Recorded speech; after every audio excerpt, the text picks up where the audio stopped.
host. Hello, hello, hello. How's it going? Today we're going to be talking about. Well, a lot of stuff, especially the new announcement of the iPad Pro and now Davinci Resolve on the iPad and Davinci Resolve Studio apparently too. So it seems like it's going to be a full version of it. And I want to get your thoughts because what is going on? How would you use this? How would anyone be using this kind of stuff? And I have a lot of thoughts about it, but I'm going to bring some people on stage with me where let's chat about that. So get you guys to introduce yourselves just in case anyone that is watching that doesn't know you. Let's get it on. Oh, what's that sound?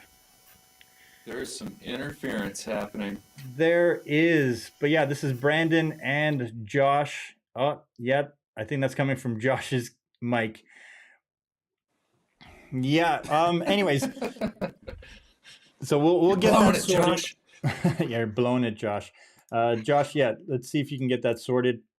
But Brandon, yeah, I wanted you on the stream because you said something to me while we were chatting that you have actually edited for a year on an iPad making YouTube videos. Is that correct? Is that the way I understood that? It's incorrect because I edited for more than a year just using an iPad. And there's two reasons for this. The first of which was at the time my iPad was actually you're breaking up. You're breaking up a little bit. Hold on a sec. Am I? Yeah. I can hear it echoey. Oh, let me turn off. Oh, let's try it again. Yeah. No, it's still there. No, it's still there. Anyways. Weird. Yeah, all of a sudden you started breaking up. That's Josh weird. is getting a mic. We were good at Great. In the break room. I think when we went live. Hold on. Try something else. But yeah, so as you work on that, I have some serious thoughts about this because my initial gut reaction when thinking about editing an iPad is like, no, I wouldn't do that. But then the more I thought about it and just seeing how my kids use the iPad, like my daughter who's 11, she does all her creativity, all her editing, all her art stuff on an iPad. And that's the way she's going to kind of grow up. And it falls into my thesis of it falls into my thesis that the next generation is going to be using Davinci Resolve as their main editor. And that really starts to hold true now that they've gone full in on the iPad. I know that there's Hit Film Express or Hit Film where you can edit and do a whole bunch of stuff. And they have an iPad version, or LumaForge, I think, or Luma. LumaFusion. LumaFusion. Oh, there you go. You sound great now. Oh, we got another guest. Okay? Yeah, you sound great. Got Dylan. Let's see. Hey, Dylan, how's it going? The Final Cut Bro has joined us because he's going to be doing all his tutorials and videos on the iPad moving forward, right? That's all I'm going to do. That's the only way from now on. So that's right. I've actually already gotten rid of my computer. Things are good.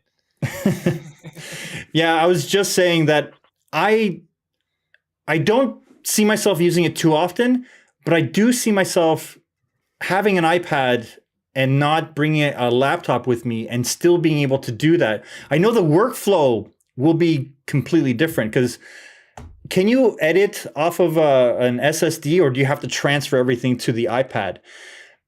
Because if you're able to just use it, then like an SSD, then everything should work. Yeah, so if I can chime in, I pretty much edited exclusively off my iPad. I just had a dongle that I could plug SD cards in and an SSD, and I could edit off an SSD using LumaFusion. Okay, so and the MacBook Pro, or not the MacBook Pro, the iPad Pro from just a few years ago. I have a 2018. It was way faster than my iMac. So, like, just out of necessity, that's what I edited on in LumaFusion. It's a pretty powerful little tool. Let's So, see. oh, hey, we got Josh now. It's Can you hear me? Monday. Holy moly! Yes. Oh, sounding great. Look at that. Never mind. I'll tell you guys later. Hi, everybody. Hey. So, I haven't actually edited on an iPad, so I'm a little bit, out there right now in this conversation. But I will say that I was just thinking about it this morning. I was like, what would the main purpose? And I was like, man, it would be so nice to be able to edit on an iPad on set to do dailies. Just quickly importing the footage, and you don't have your keyboard or anything. You're just doing it while you're standing or whatever, holding the light, because that's all I ever do on set apparently. But yeah, I feel like that would be helpful in that regard. But I can't see myself editing on an iPad regularly. But I'm also, I guess, I feel like it just opens up the doors to a lot more people who might not want to invest fully into a full computer setup, but want the editing capabilities that like Resolve has, or maybe someday Final Cut. We'll see. I actually believe that Final Cut will, when they do the Mac Pro, I think they're going to announce a new Final Cut, which I feel, and this is just a feeling, it's not based on any rumor or anything like that. I was kind of calling it this summer, where I feel that Final Cut will have a big update to go with the Mac Pro to show that Apple is serious about the Pro user base. How extensive that update will be, I hope it will be audio capabilities and more color capabilities to go with all their high-end gear, or they may announce a bigger partnership with Blackmagic because they've already built stuff together. And the fact that they announced iPad, Davinci for iPad, it's like they wouldn't have, it's a partnership because it's on their website. So they're leaning into it. So I'm curious how far they're going to push this, and will they show the Pro apps? Because Apple is not a software first company, at least not yet. They're a hardware first company, so they want to sell the best hardware, and that's how we.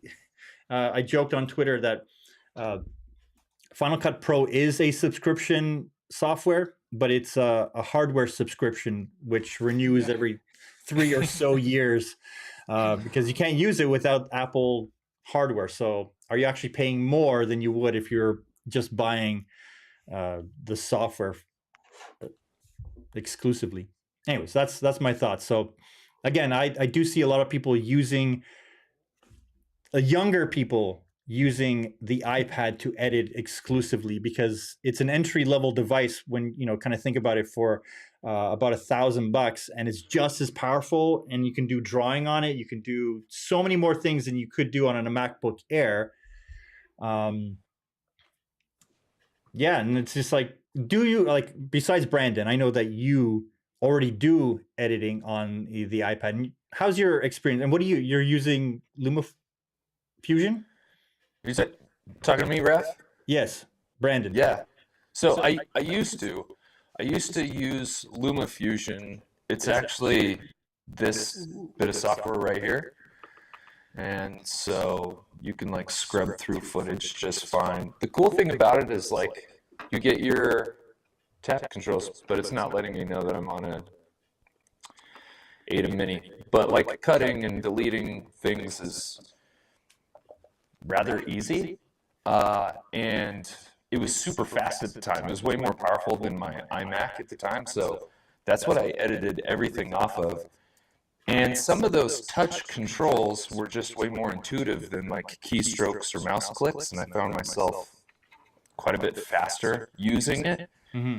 But eventually just got to a point where LumaFusion, the software itself, wasn't going to support my future editing trajectory. So that's where I would need something like Davinci Resolve or Final Cut Pro. So if it came, like Dylan said, I bet there's some really cool use cases for it. And if it is, if you can build your whole Davinci project say on set, you start importing it, you start logging it, you can do all that kind of stuff, and then still work on the exact same project on your desktop. Like it's a 1-for-1, especially if it's all tied in with the Blackmagic cloud. That is going to be very powerful, where just standing there doing this is a lot easier than, okay, set up a workstation so I can do that. I think there is great potential. And like I was saying earlier, my 11-year-old, that's all she uses is her iPad. We asked her if she wanted to eventually get a laptop. She's like, yeah, but she was more interested in getting a faster iPad because she's already has that workflow. And I think a lot of people's initial reaction to iPad editing is, oh God, no, why would I do that when I'm already used to having multi-screens and the keyboard shortcuts and the muscle memory is there. But like, think 20 years from now when that may not be the case. Because I was just reading on the website, on the Blackmagic website, that the iPad supports the Apple displays, even the Pro 6K. So what's the difference? Add a keyboard, and then you're on the go with an iPad and an HDR screen, or just plug it in. And the iPads are only going to get faster and stronger moving forward. Like, you can add a mouse and keyboard, and what's the difference? Like, it's the same processor. Yeah. Like, it just makes sense. Like, the more I actually started getting excited about it, like, maybe I will get an iPad for myself to be able to explore that kind of stuff, because then you can transfer this stuff and then start doing little things without having to set up a laptop station. And it's like, but then you also get the pen and you also get all that. It's just, I actually find it exciting. Yeah, I was going to say, the biggest thing for me is you get on a plane, and for some reason you can use a massive iPad at takeoff, but you can't use a laptop at takeoff. So you can just be editing the whole time. You don't need to put that sucker under the seat. You can keep it out. So that's the biggest benefit right there. You get an extra 15 minutes of edit time on a plane. Well, maybe it's an hour because they keep you on the tarmac or whatever, but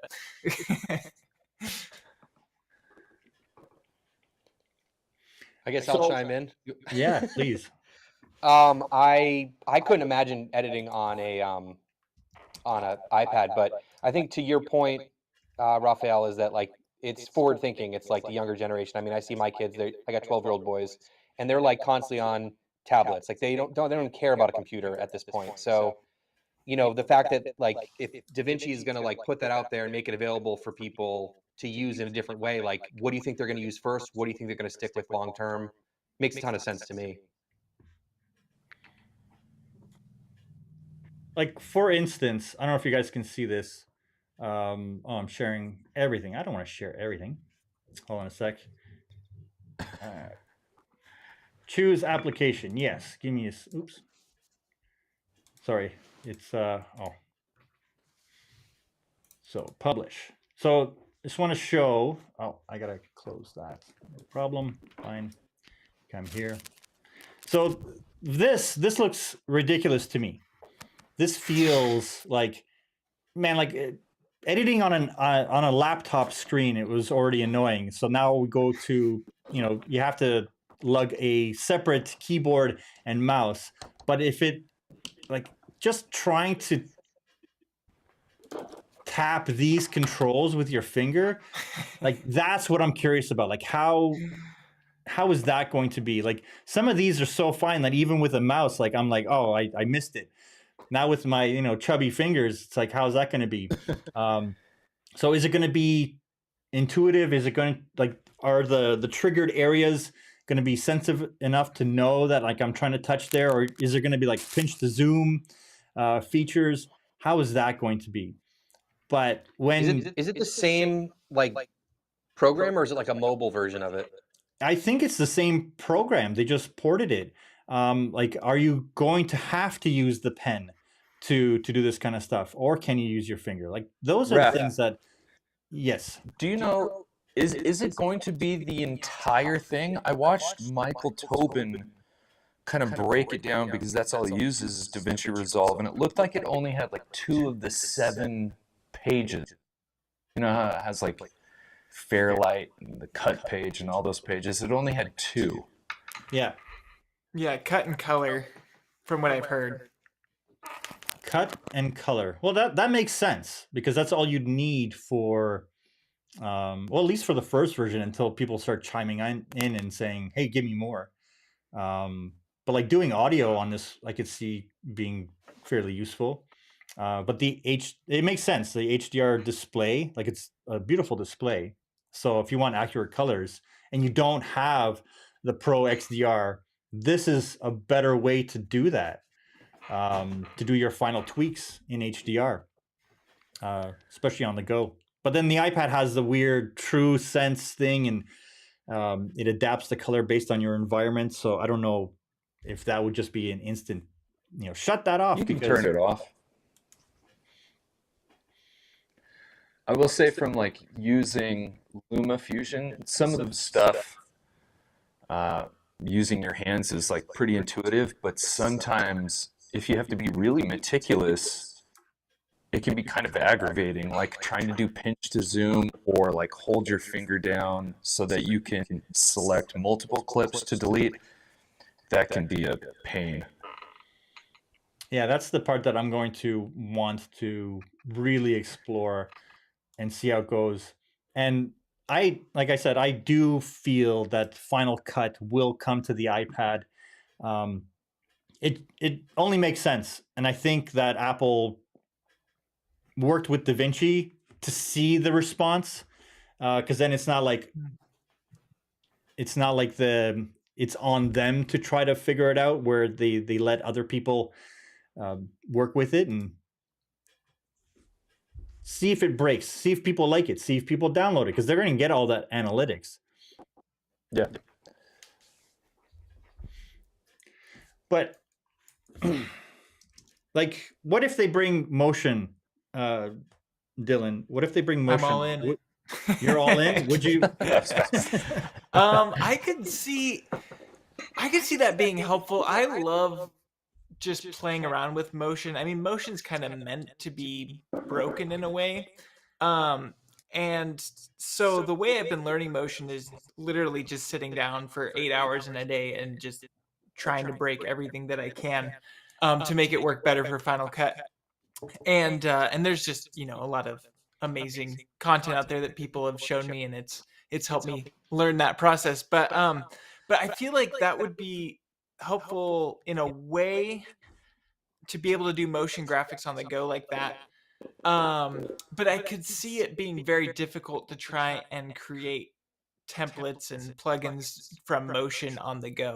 So it would definitely be more centered on doing specifically motion graphics. But I mean, motion graphics take some of the longest time to edit in a video. So being able to do that when you're, on a subway or something.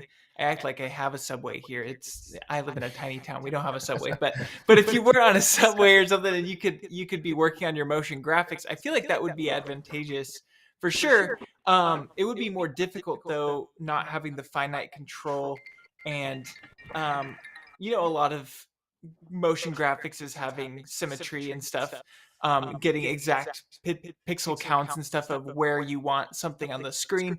And I feel like that's going to be a slower process rather than having a mouse and keyboard, because if I want to type in exact coordinates of where this graphic is moving on the screen, it's tapping and then trying to work with the touch keyboard. So I could see it both ways. It wouldn't be my first choice for sure, but in a pinch, I mean, why not? I would love it.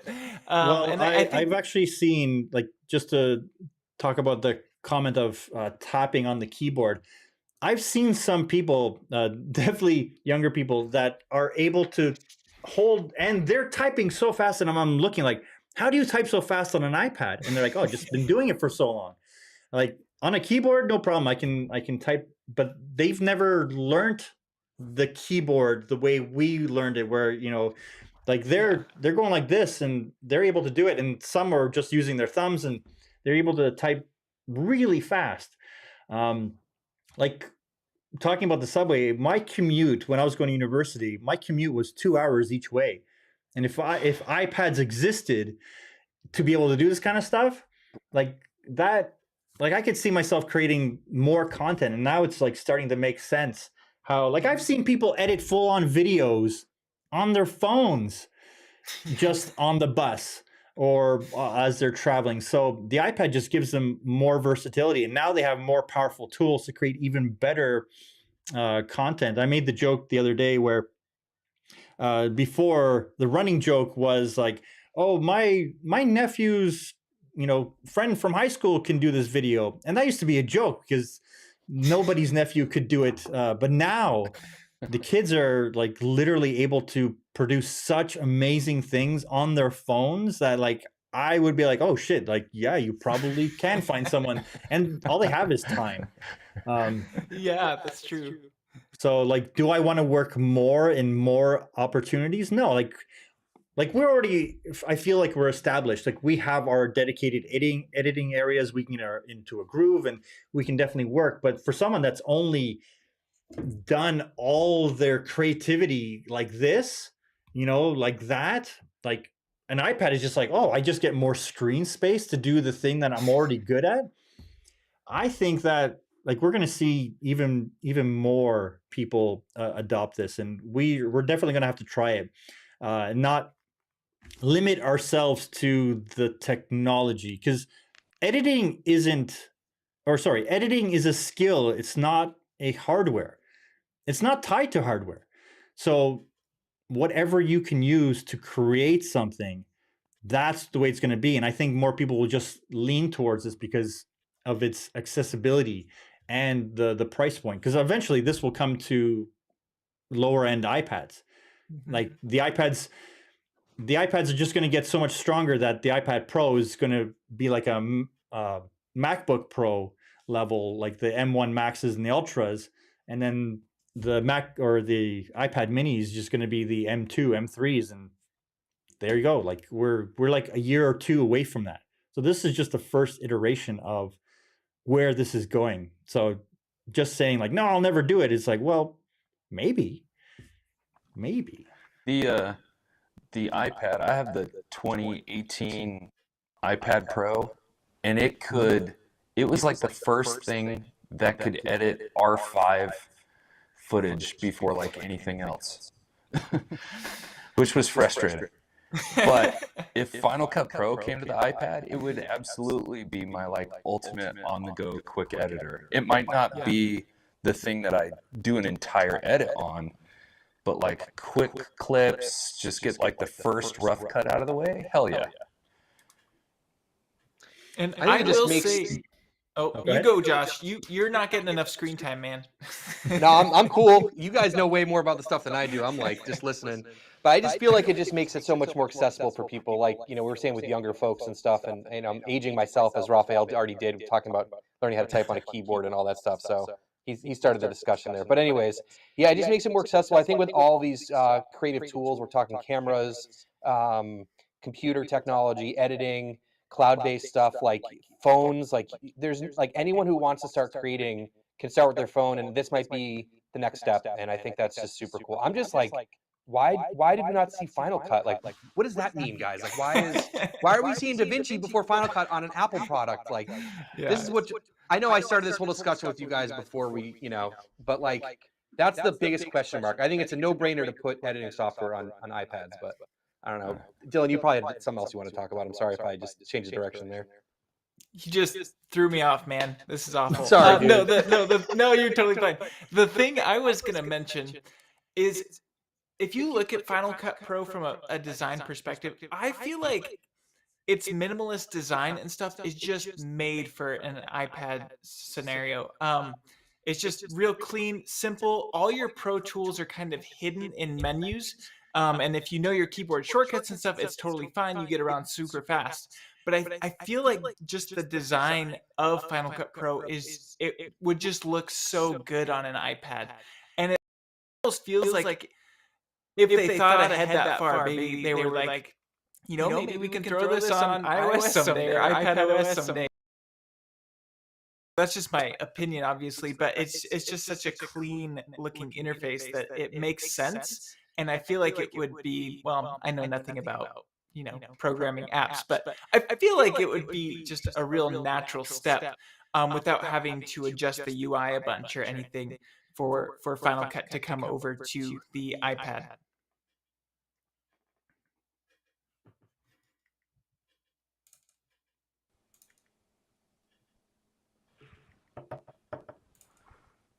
I think that it's not a far stretch to think that Apple will make a larger touchscreen enabled device that can act like a bigger tablet that we mount, kind of like a Wacom, and people can do that kind of stuff. Like, there is a market for that. Obviously, the price may just go crazy, but I don't see a reason why they couldn't.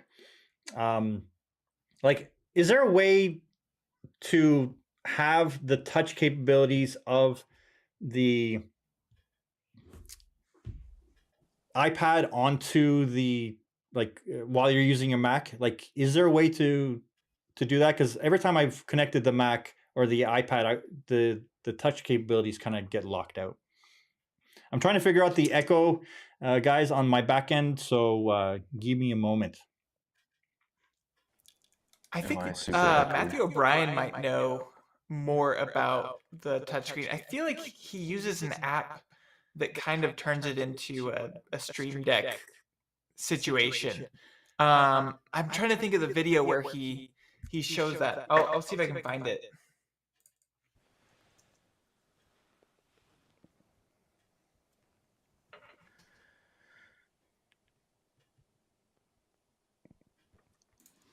I found it. While you're looking for that, do you guys think that this will get people to buy an iPad that maybe don't have a laptop, or just for editing? Like, do you think that's a possibility?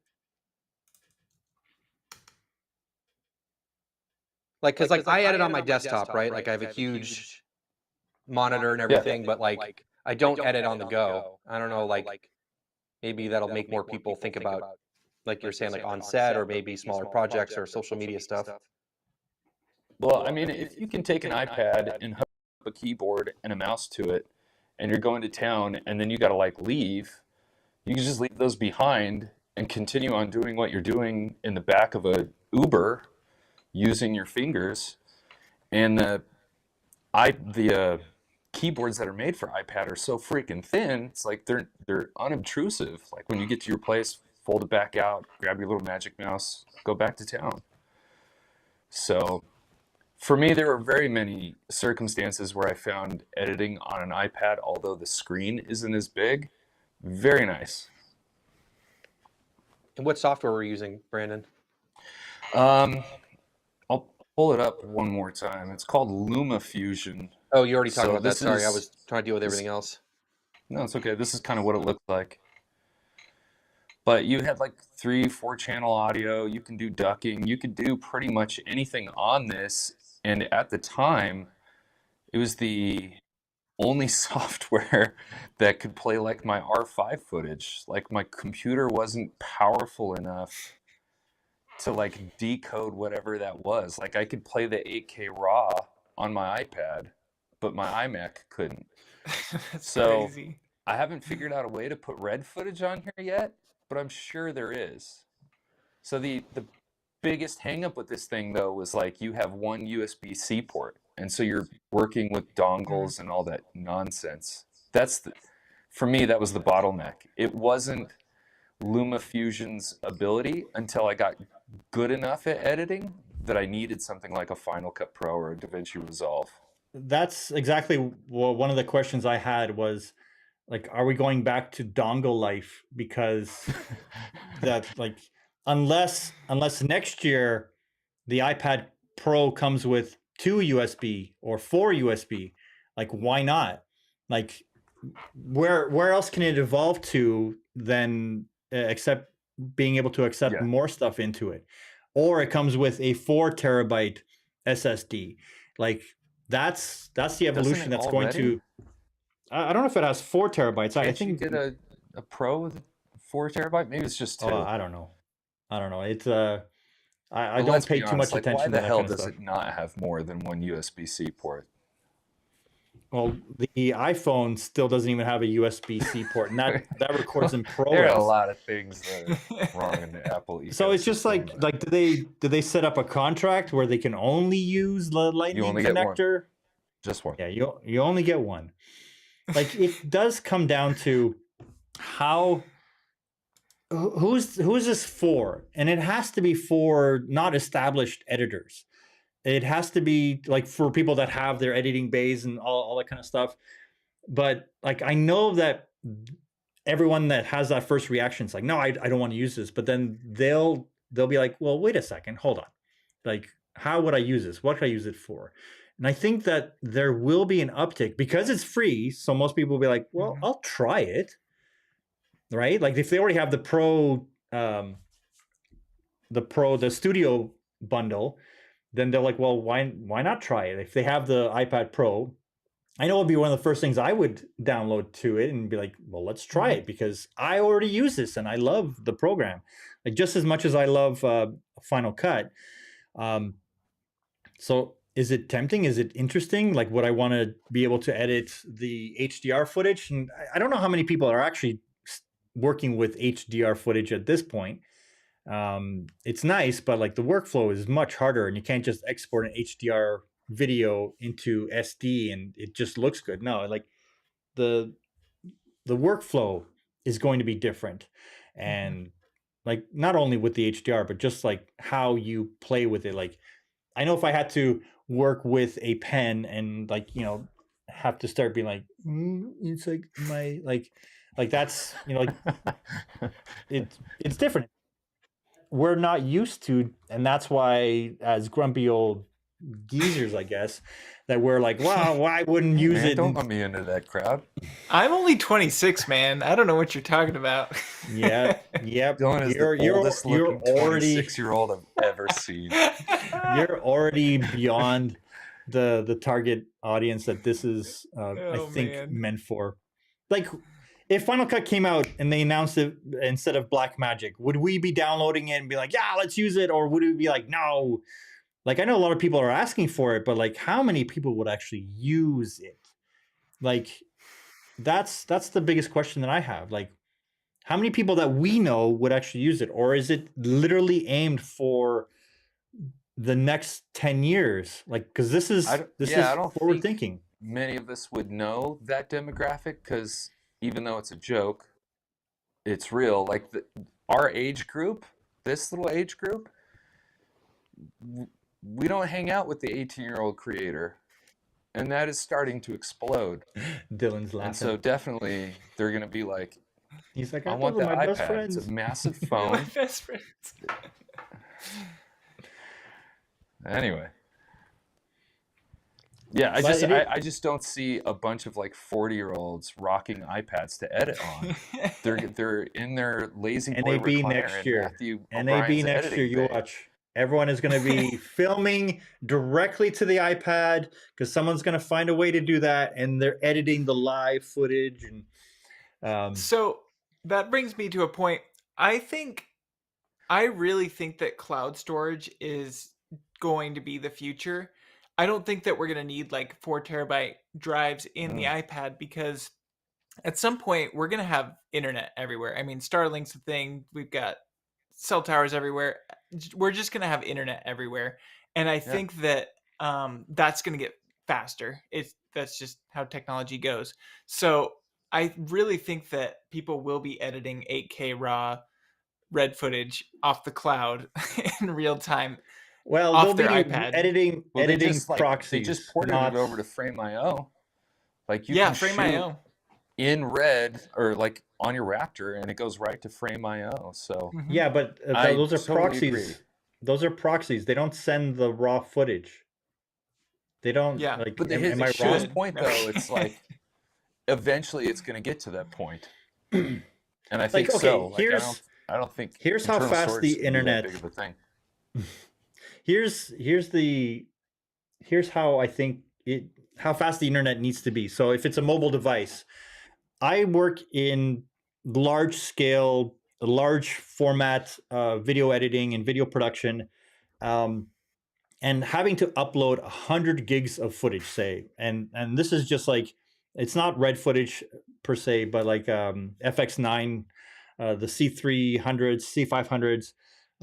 I do work with red footage, but usually I just get a hard drive, because to upload that and download that, and if you're constantly doing this back and forth, like you need a gig internet, solid, dedicated, and not Wi-Fi, because Wi-Fi isn't even there yet. Like Wi-Fi caps out at 300. So we need like Wi-Fi 6E or Wi-Fi 7 to be able to push the data to be able to upload that kind of stuff. Like if we're talking about that kind of speeds, then the internet is going to need to get much faster. And if everyone's starting to use that at that speed, there's a congestion that happens on routers, on all that is going to, the whole infrastructure is going to get have to be upgraded to be able to be pushing that kind of stuff. And even here, I have a router it's 3 gigs up and down, but it's only 1 gig on each port, and I'm hardwired in, meaning that my machine is only getting 1 gig, even though I have 3 gigs up and down. So when the other computers or all the other devices are connected, they have their own 2 gigs that they're able to access, but I can only access 1 gig here, and that's just the router that I have. Like the actual box that came from the internet provider. So do I see editing on iPads? Yeah. Do I see everyone editing 8K RAW? Not anytime soon, unless they have a hard drive. And the infrastructure is coming. So the infrastructure is coming that is needed to support that kind of throughput. Absolutely. But it's at least 10 years out. And we're not there yet, even with the iPads and doing that kind of stuff. But it does excite me to be able to work on any device. So editing is a skill. Creating is a skill that is practiced over and over and over again. And it really doesn't matter. Like, how many of you actually started working with like your first computer? Well, that was past the film age, actual film. Because that's where I started. And so when I moved over to digital photography, it was very liberating, because all of a sudden the cost of entry was gone, and I was able to take digital photos. They were 6 megapixels. It was tiny. It looked terrible, but I was still able to create with that. And the iPads are the same way, where my daughter exclusively uses that, and it excites her to be able to use something that's a bit more powerful, because she's going to evolve into that. So I welcome it. I look forward to it. And I know a lot of people will still have the same questions about editing, where it's just like, well, what makes a good edit? How do you color correct? How, like, all those skills, they are transferable to any device moving forward. Even holographic, and like, you're still going to have to know when to cut, and maybe AI will take over that part too. Thank Don't goodness. need to edit. No. just dump all your footage onto a hard drive. Be like, make good now, and just you write one text command, and it edits, and then everybody has beautiful footage, and it's perfectly color corrected. And type in edit like Peter McKinnon, and it just does it, and you're done. Yeah. Call it a day. Yeah, just choose your favorite filmmaker, and editing is Just too replicates slow. the editing stuff. Yeah. Yeah. Give me a Spielberg film. Yeah. So I feel like we footage. talked about like the demographic and stuff for this transition, right, with editing on the iPad. But as a creative, I'm trying to think of like, how could this be beneficial for me? And sometimes I feel like when you put constraints on yourself, you can sometimes become more creative. Like if you have fewer lenses or fewer gear, or maybe a shorter time frame, or something where you put constraints on yourself, it can force you to be more creative. And I'm wondering if that's could be part of it as well. But I'm just thinking about Davinci Resolve, like, and yeah, working that on a tablet with the tiny little things you have to click on. Like, I don't know how that would even work. Maybe like you were saying with a pencil, or something like that. But I would love to see a mobile version of Davinci, or like you were saying, Dylan, like I think Final Cut makes a lot more sense on the iPad just because it is a lot more simple on the screen. There's like less stuff going on. So I'd be curious if DaVinci does come out with like a mobile version if they really want to push that. I couldn't imagine using DaVinci on an iPad though. There's so many things going on in there. One hand magnetic timeline editing. That's all we need. I don't want to whip out my iPad. That's too much work. Just pull it out of the pocket and be editing 8K RAW on my phone. Well, you know, the first thing that people ask for as soon as the Final Cut does come on the iPad, they're like, "Well, I want it on the iPhone now. I need it to work on the iPod Mini. I want it on my Samsung fridge. Why can't I use my Apple Watch?" Like, it's just so. Like, I'm like, I don't know if you guys have been following Peter Lindgren's Instagram reels where he's just been like 2 or 3 a day, and like so many people are creating really amazing creativity, like just in like short format. But I'm excited. I love that so many people have access to this kind of ability to create.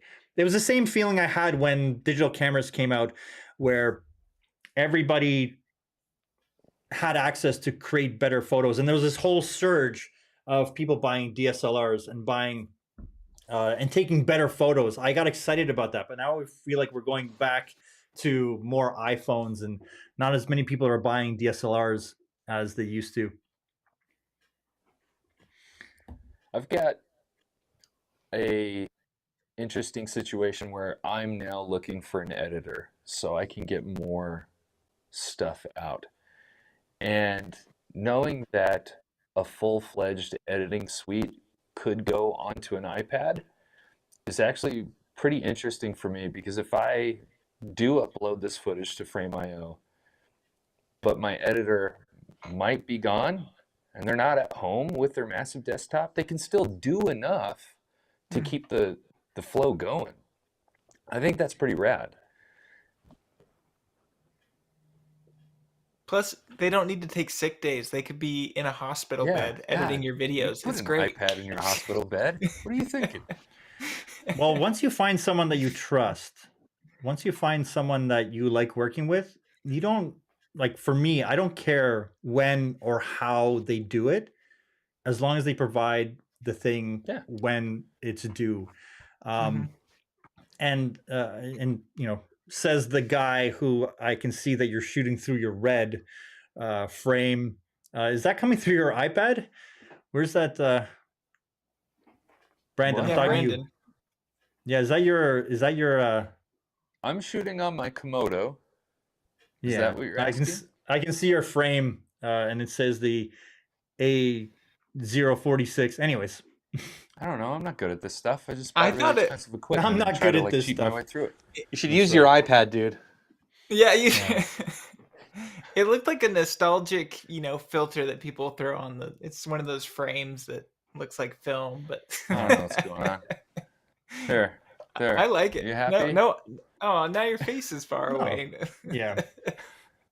But a fellow filmmaker, Heather, brought up a good point. Like, there will be a point where the metaverse editing will happen, where I'm so excited. We'll be able to see multi-screens. Like, maybe you'll have an iPad as your touch device, or maybe we'll be doing this whole weird, Minority Report thing. Just gonna put on. That's what I was Oculus thinking. Quest. Yeah, Tom Cruise. Yeah. And then I'm just gonna. So you can just walk around the house editing wherever. Yeah. And then Matthew can finally have his 11 screens all at once. Yeah, keyboard shortcuts. 80 screens. Yeah, well, with the new Meta headsets coming out that are focused on work. I don't know if you guys saw any of the demos of them just like looking at their laptop, and then they had Kind of 3 bonkers. massive screens all going on. And I heard it's just really plug and play. I could definitely see, once we start getting M1 chips, M2 chips in headsets, I mean, what's to stop you from having a 60 screen setup looking like Iron Man, editing all your footage that's You need shot one of those crazy reclining chairs, and then you're just out in the metaverse. Where will we get to first? we get to VR editing like that, or are we going to get to a point where AI is going to handle the bulk of the editing? I think First. AI. Yeah, AI. like I think AI is going to get there first, where we film everything, and then we throw it in the computer. It'll give us the base edit, and we just be like, oh no, make it 30 seconds faster, tighter. Add graphics between 30 seconds and 40 seconds. The text on screen. Like that's how editing is going to come for a lot of people. Like we're already getting to a point where there are AI tools that will color correct. There are AI tools that will do audio cleanup in the pro There's apps. AI Like scripts. yeah, exactly. Like we're getting to a Like point, content for you. and it's just learning, and it'll create that kind of content. Like there will be a moment where it's just like, okay, create something never seen before. Like that's where the creativity kind of comes from. Like, will it get to a point where everyone's just doing something and it's too polished, it's too good, and then we're gonna want the really bad edits back because that's it proves that it was done by a human. But even AI will be able to mimic that. So eventually AI just does everything, and then we just put on our MetaQuest headsets and watch what the AI world has given us. That's right. Edit video It's with eating all our food 99% through retention. straws. Yeah, make a video 99% retention, and it's 8 hours long. CTR through the roof. Ad revenue. But Ad like at that point, like why wouldn't YouTube just say, okay, only the best creators get to be on the platform, and the rest is generated by AI? Well, Like- see you guys. I'm out. If it's better, I mean, I don't know. What? Yeah. Well, yeah, that's the I'm thing. out Like, of a job. when we watch a video, have you ever thought like, I wonder if this was edited on an iPad? And never. Nobody cares. Yeah, nobody will care how it's done. So however people get stuff done, if it works, do we care? Like, have you ever asked this question? Has this been edited by an AI? No, just like I don't think no one's going to care. As long as it provides the value that we're looking for when we are consuming. Like I remember having the discussion with lots of people when digital cameras came out or digital cinema cameras came out. People freaked out. They're like, it's not pure. It's not like they're banging and they're so angry. You're gonna always have those people. I know. Those people still do that. Yeah. Like I saw a thread the other day where a guy got super mad because he felt like only hipsters are making videos now, and so he was going to ban beanies and only let fat people make videos because that's what Steven Spielberg would want. Well, I have a whole video that I've been working on for like a year, like just writing it, where it's analog versus digital, and analog is not better than digital. And my point for the whole video is that if Steven Spielberg was starting today, he would not be filming on 8mm the way he was when he started. That was just what was available to him. That was the cheapest thing that was available to him and his family. Then he moved on to 16mm. Then he moved on to 35mm. But like the filmmakers that will be coming out 10 years from now are shooting their stuff on the iPhone. They're editing on the iPhone probably as well. And if the Beatles were to be recording today, their first album, would it be recorded on, like before they became big, like their very first album, would they be recording?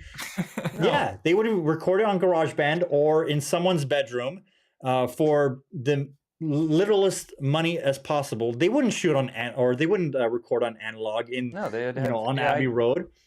Like maybe after their third album and they're huge, they would not, like all those great artists, like Billie Eilish, she literally started in her bedroom with her brother on GarageBand. And they posted it to SoundCloud. They didn't need gatekeepers. They didn't need any of that kind of stuff. Mm-hmm. So the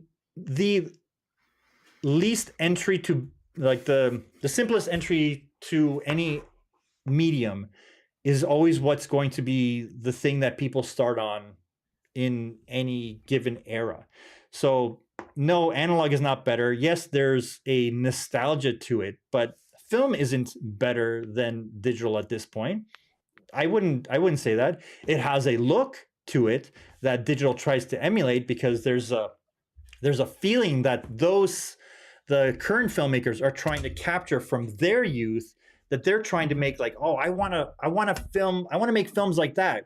And so they want to shoot on film, and they're like, oh, I can't, because there's my entire budget for it. So then they add all these filters to it because they want it to look like the way they remember, or the way they're picturing it. So that will translate forward, because it's still, the look is still there, but how they achieve it is completely different. So yeah, it's like definitely moving forward. Whatever technology comes out, I get excited about it. I'm always kind of looking forward. Like, I drive an electric car because driving a gas car, like, just makes no sense. Like, it's just, it seems ridiculous. Like, why would you want to be doing that? So my initial thought was with the iPad editing, I'm like, no, I don't want to do it. And I'm like, but And then the more I started thinking about it, it's just like, I'm getting excited about it. Like, and as long as I can then transfer it to finish on here, but being able to just play and like, I'm excited about that. Like, I actually like, I'm one of the few people that like the cut page in Davinci Resolve, because of how close it is to Final Cut's magnetic timeline. Like, it has all the functionality in there.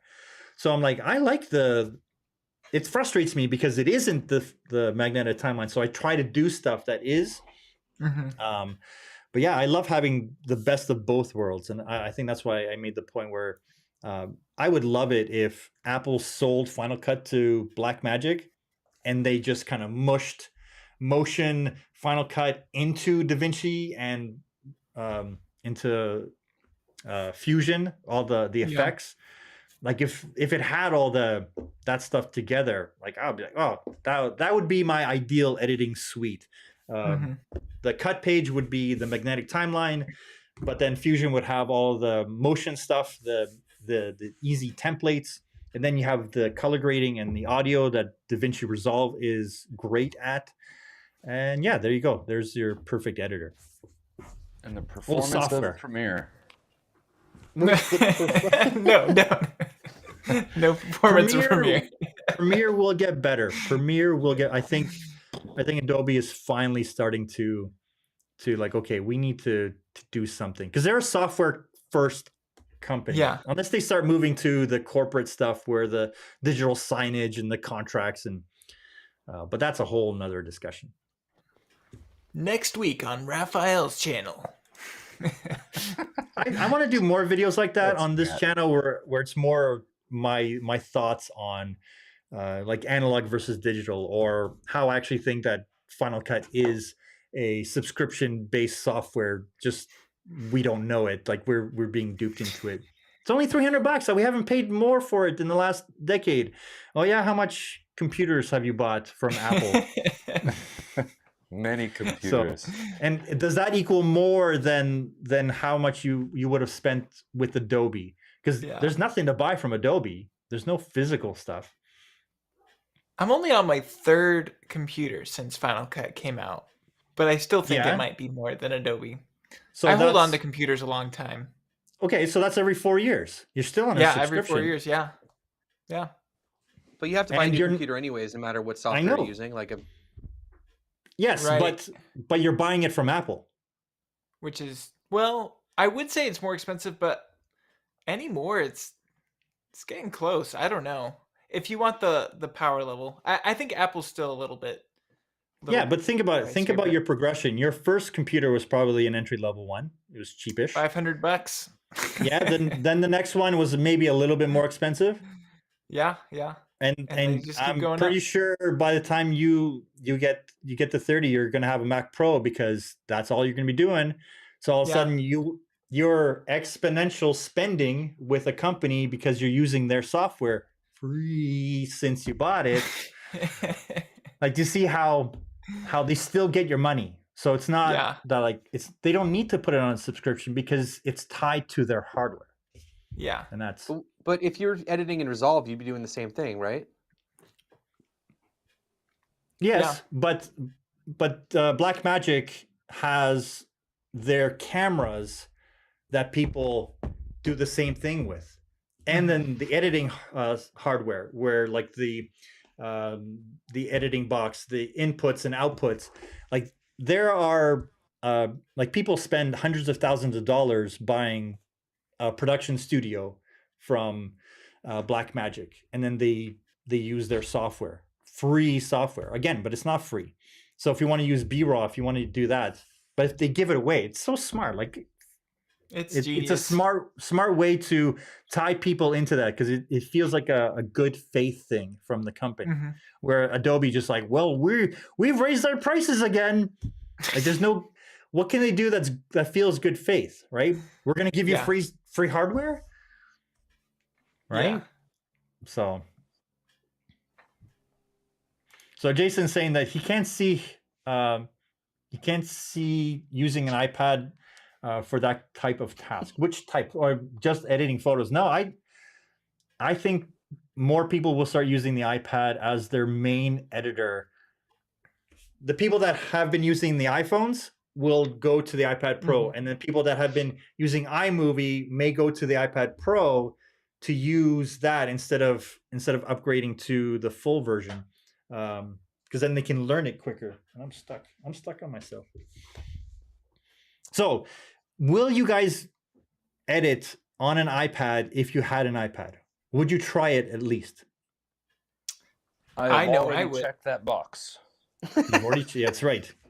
You win.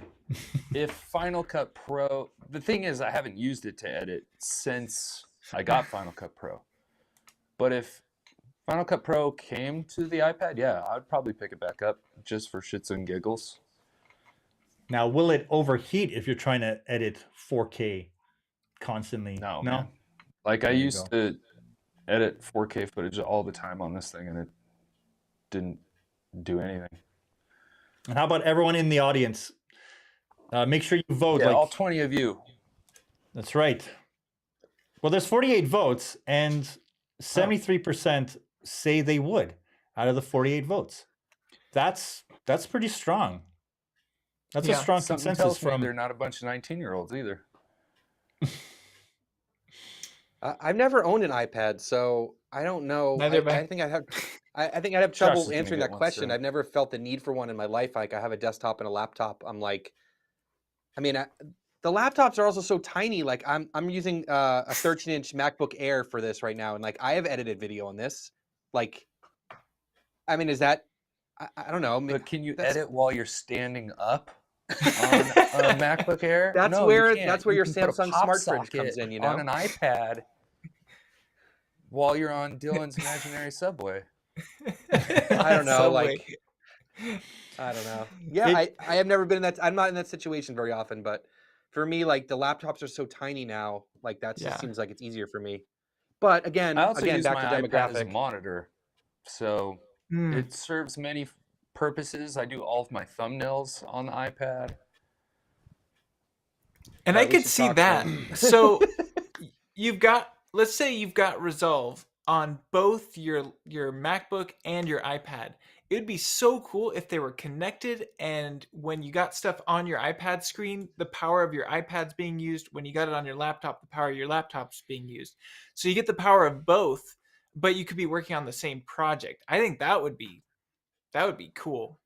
That's all I got to say. if I had a like a Mac Pro or the Mac Studio and the iPad is there, I want to be able to use that as a second screen while still having the pen functionality. Like I maybe the iPad that I have is just not capable of doing that. So, but yeah, like with that kind of functionality, said, like, that's what you could. Yeah, if you could just pick up the tablet and like, oh, I just want to do a rough cut, and I'm gonna go sit on my porch or whatever, and do the rough cut on the iPad and then come back inside and do the color grading on my big screen, or something like that where you could break up the tasks into different things and it was all connected. That would be super But cool. the iPad may be a better screen than the one that you have, because the Yeah, iPad it could screen be. is a really It's good good. screen. Yeah. Yeah. So maybe you want to do your coloring on your iPad and you want to do your cutting on your laptop. You know what I'm saying? Yeah, either way though. This was the Yeah. plan all along, was to get you to buy as many devices as possible to do one simple task. But that's the thing. Like, it's for Apple to do this, to open it up to Davinci Resolve. Like, why hasn't Adobe made something that's a little bit more, a little bit better than Adobe Rush? Because that's their editing platform on mobile, on the go. I actually think that Adobe Rush is what's going to evolve, and there will be an Adobe Rush Pro that comes out. Did you ever that, try it though? Well, Adobe Rush was god awful. yeah, well, so was Premiere when it first launched 22 years ago, and they're still using the same source code Yeah. that's they just been Still built sucks. It still sucks. It got good for a little bit there, and then it's just kind of. on. It's Glad it's dodged good that when it bullet. works and it does all the things that people are just familiar with. And I think Yeah. that's why people complain about the magnetic timeline the same way they're going to complain about editing on an iPad, where it's just like, it's different than I learned, where it doesn't matter how it gets done. Like, you don't have to do it. You don't have to buy this thing and do it. If people are more comfortable using Premiere because that's what they're used to, then they should immediately switch to Davinci Resolve, because they'll get the performance and the same kind of timeline capabilities. So there's no excuse. And then they complain that it costs too much. It's like, stop complaining. You can. Anyway, that's what I Apple puts understand. Final Cut, if they put Final Cut on the iPad, are they going to charge full price for it? I think people that already have, like someone mentioned here, that the DaVinci 4 iPad is going to be $95. So I don't Okay, think they'll so- charge full price for it. I think if you buy it, it'll just work on both. They'll just say it's universal. Whoever has it already gets access to it, because you're already spending $1,000 with them to buy an iPad. But if they're trying to get the younger, people that are just getting into this and they have an iPad, they're like, I don't want to spend $300 on a piece of software when For my DaVinci's iPad. free for my iPad. Yeah, they'd probably Hence do why like a DaVinci's available mobile and it got version of announced. Final Cut Pro and charge a lot less. A light version. Yeah. And then It's you called get it iMovie. if you already have the full version. And you iMovie. can upgrade for the difference. iMovie Pro. Boom. iMovie is hard to use, man. I tried. It is. I was like, I was gonna do like a whole editing series on how to edit in iMovie, and I gave up because like I don't know how people use that. Like, it's just like, Yeah. I don't. But you're wanna- coming at it from like an advanced level. Like if you were just starting, is it pretty easy? I never used iMovie. It's very yeah, it easy, but you is. can't do shit in it. Like you See, can't. and that's why you would use like LumaFusion. It Yeah. is Yeah. pretty much the best thing on the iPad. It's got so many features. It just not can't anymore. quite do enough. Ooh, And it's $20. that's That's true. too much. That's too. I can't. No. It's 20 bucks I want it free plus with ads. 1,000. Yeah, $20 plus $1,000 for the iPad. Just so you know, LumaFusion also works on your phone. Does it So you really? can That's do it. on your phone. Where's the hang up button? Get out of here. Editing on your phone. Not sponsored by LumaFusion. That's right. Yeah, so DaVinci Resolve will be $95. The free version will also, okay, so DaVinci, for this DaVinci Studio for the iPad. See, I wonder what the Hmm. benefits are going to be on iPad OS. Because the computer, isn't it? You get 4K, or you get better GPU acceleration and stuff. But I wonder what they'll do on the iPad. yeah, that's a good point right here. Like, the cross promotion between Apple and Blackmagic Design it's very strategic. It's not the first time Apple has leveraged Blackmagic designs kind of expertise in the video realm to create the GPUs. They had that going. So there is a integration that is a little bit deeper here. So I think the iPad version of this has been in the works probably for a year or more in the background in preparation for this. And I think it's in definitely a good step in the right direction when it comes to Apple and the pro market. They're saying, hey, we're listening. They like Davinci Resolve more than the Adobe products because they give access to Adobe, and I would not be surprised if Adobe has something that they're working on as well, but it'll probably be next year. So it all depends. Like, again, it's software. Editing is not tied to software or hardware. Creativity is not tied to Sony or Canon. Nobody owns the dominant way. Like, there isn't a look that's better from one or another. Again, how many videos have you watched that aren't a camera review that you've said, that was shot on a Sony? I know that's Sony. Like, nobody's thinking that way. So again, I get excited about this because I know I want my kids to get into photography and filmmaking and that kind of creative stuff. We do that with them all the time. I'm not going to stop them and say, you can't edit on an iPad or an iPhone. If that's how they get it done and that's what motivates them, man, go at it. Like, have fun. I'll show you, like, I'll give you notes on how to improve the edit, but probably by then they're going to be so much better knowing how to refine it in their software, because they'll be like, I won't be able to, like, get out of the way, I'll do it for you. And like, no, I want them to do it. And if they do it well, go for it. Get it done. Yeah, maybe I'll help, right, Ref? That's right. Shut up, man. You've got a couple of editors. Well, We'll work for food. That's right. And iPads and You could be Roblox. putting out 3 shorts a day if you used your Mostly. kids' editing skills. But I know there will be one day where it's like, I'm not going to be doing this anymore, and there will be people that do it for much less and are way better than me, and I'm going to be hiring those people, and I'll find clients that I can then use those creative geniuses that are coming up the ranks and just kind of guide them, be like, okay, this is the business side of it. Here's how you make money doing what you're doing. Yeah. That's kind of where I'm focusing in. And like, I still have my own clients that still work in their way that they work. If I showed up on set and say, okay, I'm editing this whole thing on an iPad, it'd be like the same way to showing up on set and saying, okay, we're going to film this whole thing on an iPhone. Like, there's clients that are just like, that's not, or we're not going to pay for that. But there are clients that pay for the creativity that can come out and, the reach. And so they're not going to care how a lot of the stuff is done. And that's just understanding that is going to make everyone's life and job a lot easier. Just adapt to it. Find a way to make this work if you want to still get those clients. Because there's going to be a whole generation of people, no matter how much you try to push them to film on film, they're gonna be like, no, man, like they don't want that. The next 10 years, no one's gonna want to film on film, or even a DSLR. They're like, who cares? Just like, no, like it has to look like it's shot on an iPhone. Like, that's what the aesthetic is. That's what works. Mm-hmm.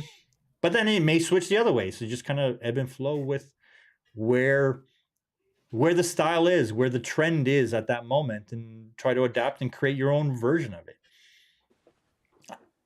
All in all, I'm excited about it. I want to explore this. I want to play with it. Will I go out and rush and buy an iPad just so I can do this? Maybe not. Maybe I'll wait a little bit, let them find the kinks, see what other people give their first impressions on, and we'll see. I got to start making Davinci Resolve content first before I start going onto the iPad. I don't know how I'm going to transition for that. I've burned that bridge. My name it's too set in stone, man. I got this branding going on here. Like I can't. You have one good video. It's like, oh, the Final Cut Bro, switch to DaVinci. It'd be like one big video. One big video. That's all I need. Yeah, you really. Well, your channel yourself name there, is D. Dylan Bates, right? Like Yeah.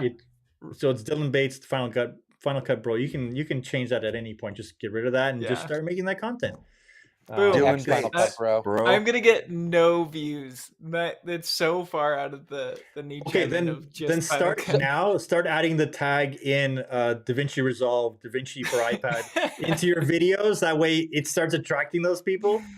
That's Nope. the secret. Dylan, so- are you admitting that you just use DaVinci anyways? You just make videos? Yeah. Is that what you're saying? Okay. Yeah, I actually Everything in haven't Fusion? edited in All along. Final Cut in years. It'll bait and switch. It's all a fraud. Yep. That'd be impressive, honestly, if I just knew both pieces of software that well. So how soon do you think Final Cut will follow suit? Do you think it'll happen sooner or later? Because Apple is always tight-lipped about anything like this, and if they were going to do it with a product launch, this would have been the one they did it with because it would have got people excited about it. But I think they have to hold off. The reason they're holding off is because the Mac Pro is going to come with some hefty software integrations. That's what I feel. That's what I feel is going to be coming down the road. I guess I can only really speak about like where my headspace is at with like DaVinci and Final Cut, because I started on DaVinci and then switched to using Final Cut like a year ago, which is usually the other way around for people. And so I've been like thinking, maybe I should start using DaVinci again. It's like there's a lot more advanced features. And then as I said, I have no interest in editing on an iPad, but when I see that, I'm just like, I just feel like they're just giving us the middle finger. They're just like, maybe like we're not going to get it on an iPad. Maybe we're not going to see Final Cut Advanced. Maybe we should start thinking about DaVinci. Maybe that's what Apple's telling us with this. That was my first impressions when I saw that news, was like, wait, you're launching DaVinci and not Final Cut? Like that sends a signal to me, like maybe that's what's coming. I don't know if you guys felt that way at all, but that's kind of how I felt about the announcement. It's interesting because initially I thought that it would make sense for Apple to sell Final Cut to Blackmagic and let them incorporate it. But then the more I thought about it and kind of looked into it, Apple could buy Blackmagic Design, the whole company. They could buy the entire company with plenty of money left over and just say, Final Cut is now DaVinci Resolve. And just let the engineers keep working on that independently. But it's more integrated. And then just steal the little bits. Because Apple has bought software in the past. They bought Smoke. I think it was Smoke. And then literally did nothing with it. So my sense is like, no, give it to someone else who will actually do something with it instead of pushing it out. So Yeah, they don't have a habit of buying companies and letting them keep their name and then promoting it. They usually buy to just snuff them out. Yeah. Don't buy DaVinci or don't buy Blackmagic. Don't buy Please. Think about it. They would instantly get the pro camera, the pro cameras. They would get all the hardware to satisfy the in and out stuff from the pro market. They would get monitors. They would get everything. For that the pro market. Like they would just own that portion of it. Because there's a whole bunch of other smaller companies, but there isn't a big enough company that does all the stuff that, at least for the consumer side, that does a job as Blackmagic is doing right now. Some of their software and their hardware is it's a pain in the ass to use, just the way they've set it up. But Davinci Resolve is pretty good, and their cameras are pretty good. I have some of their gear, but I couldn't see myself buying more of it if it was as separate as it is. But then they would have to have the Windows side of it. So maybe that's a out of the question thing. Again, what are the features of Final Cut that you would love to have that would elevate it to the powerhouse that I think DaVinci Resolve is? What would they need to add to it to make it feel like that? Just a 1-to-1 magnetic timeline. just it feels exactly the same. or even if it's toggleable, like you No, were I'm saying, saying, the what would cut Final page. Cut? What would Final Oh, Cut need Final to Cut. add? Yeah, well, like Sorry, I wasn't what are the listening. You key were features? tuning you out. Yeah, thanks. Like one of my kids. Yeah, yeah. So like And what would Final Final Cut. Cut, yeah, what would be the killer features that Final Cut needs to be like, shit, this is a pro Yeah. tool now, like pro, not just in name only. Audio for sure. If it had, I forget the name of it in DaVinci, but is it Fairlight? Their audio suite. If it Yes. had something like that directly in Final Cut, you could switch over to that mode or something. That would be incredible. That and just keyframe animations, man. Like, it's so sad. You got your little, you can kind of do a Bezier curve animation move on a graphic, and you can't do it with scale. It's just the position. You can't do it with rotation or anything. And if we just had some basic keyframe animation tools, similar to what Premiere has great animation tools. I think that would be huge, especially for, at least for me. I mean, it's not every creator's doing lots of motion graphics. They've already but shown that they can do it with motion. Yeah. So why not? And there are some aspects in Final Cut that have easing and keyframes, like just basic stuff. But for some reason, they decide not to add it to the things. It's like, why? That just doesn't make any sense. Josh, how about yourself? Like what would, because you're talking about going back to DaVinci, but what would keep you in Final Cut? Yeah, so audio I think would be good. I don't know much about audio, but I know that Resolve has like so many like advanced features for audio, and I know Dylan talked about that a little bit. For me, the reason I'd want to switch to Resolve is about color and color grading, and sort of the more stuff that's just built into the software without having to use plugins. And I don't even use that stuff, so I don't even know what they're called. I'm sure Dylan's got like 50 videos about this, but I don't know. I'm pretty simple with it, but like a lot of the stuff that's built into DaVinci, like their color transforms, like their noise reduction that's built into Resolve is very powerful. You know, some of those things that I would be using on a regular basis, I think there's just a lot more depth to them. And I think when you're just getting started, I think Final Cut is not just when you're getting started, but for me, you know, it's very simplified. And so you can feel comfortable with it more often. I remember like even just going to use Resolve like a few months ago, I wanted to try something and I was like, there's like so many settings in there. I'm used to such a simple program. But the reason why I continue to use Final Cut is, as a person that creates content for YouTube, it's so fast. Like I can make videos so quickly, and speed is king. Like I will try to eliminate friction in any way. If it's gear, if it's software, just getting it as close to right in camera, planning as much as possible so that my footage is like ready to cut up and edit. Final Cut is so quick. Like I can slap together a video really, really quickly. And that's really important for what I do.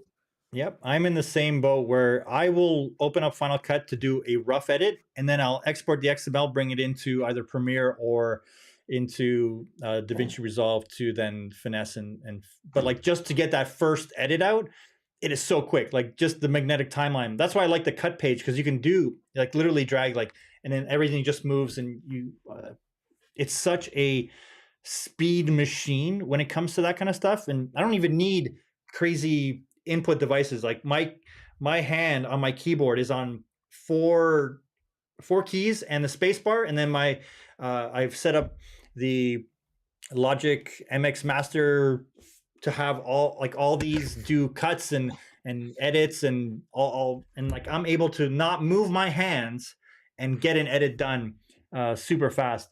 And Aaron was saying here, like I completely agree with Aaron, but being able to apply effects to lanes, to audio lanes, and it would be the best thing that that Final Cut could add for me, to be able to add it, like especially audio effects to lanes, because right now I'm doing a pre-comp and then opening up the audio lanes that way. But if I could just do it in the main comp, because I don't like having to go back and forth, like oh, I need to change an edit, but then I need to tweak the audio, and it's like I hate hate having to do that. I guess it's the same as going from the cut page to the audio page in Davinci, but you can still do audio tweaks even when you're on the edit page.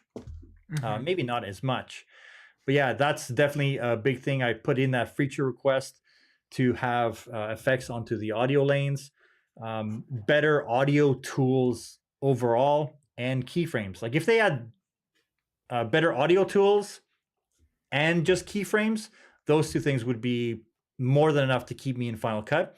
But if they can add effects to audio lanes and better color tools as well, man, like just that's it. I'll never leave Final Cut. Like it wouldn't make any sense. Like it has everything that I would need in there. Mhm. And then if I needed to have something more specific, I would probably send it to Davinci Resolve for that last final tweak. But being able to just quickly get projects done, like the exports and all that, all those benefits. What about you, Brandon? I'm going to just put it on the Final iPad. Cut because I'm not smart enough to use Davinci Resolve.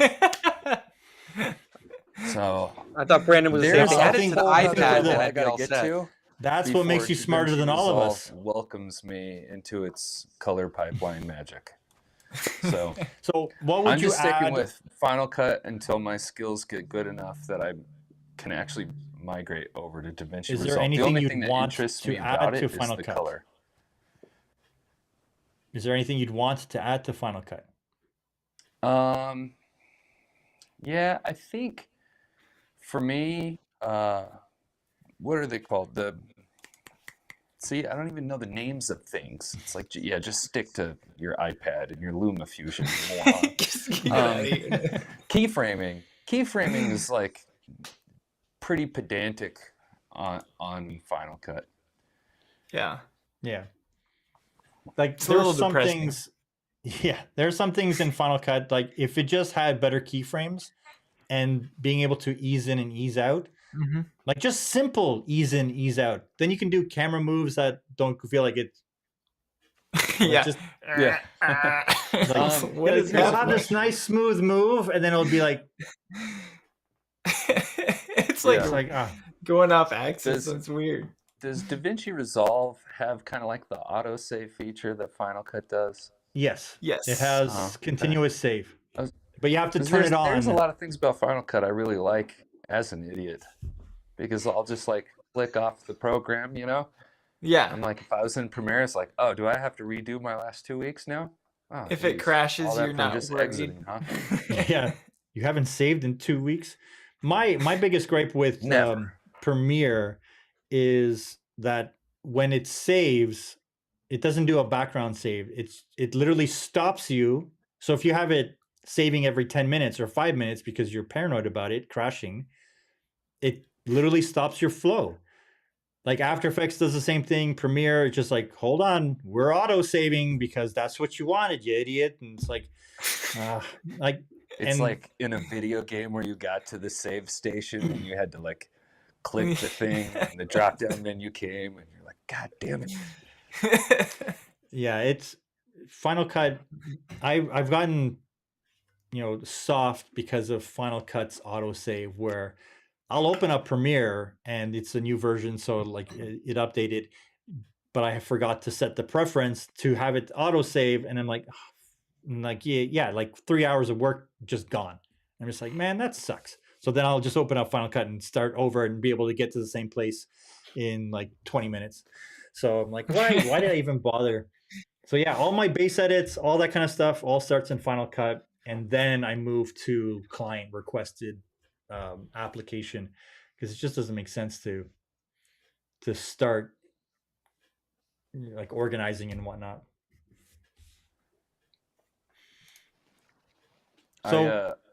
So Luis, which plugins? Oh, you need your plugins on Final Cut, so you're gonna stay with that's what I mean. Oh, live save is now on by default. Good. It seems like Final Cut boots really quickly. I don't know. Is Resolve a lot slower? I feel like Final Cut turns on so fast. On the new machines, yes, but like Davinci is pretty good too. Anything Adobe, no. I know Dylan and I want to turn off the auto import screen to Oh my plug a gosh. card in. Oh, I hate that. Yeah. Can we? Hate that.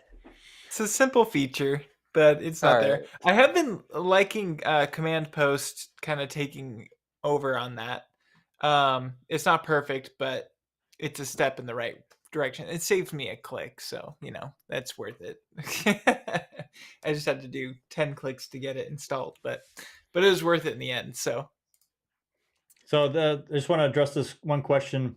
That's when you send the project to compressor, like Adobe Media Encoder, where it works the same way, where you can be rendering in the background. Hey guys, I got a jet. I'm sorry. Yeah, no, all good. I was actually gonna call it now. I want to say thank you guys for hanging out with. Yep.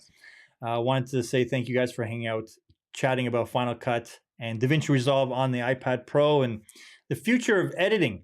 Everyone that's in the chat, thanks for hanging out with us, and make sure you vote. Let me know your thoughts if you would be editing on an iPad when it comes out. We should all have a contest where we iPad a YouTube video on an iPad and see who gets done first. But it has to be the But same. it also has to be good. It can't suck. Well, then we have to have the same footage. Can't. we'll get Envato Elements to sponsor it and give us a bunch of stock footage or something.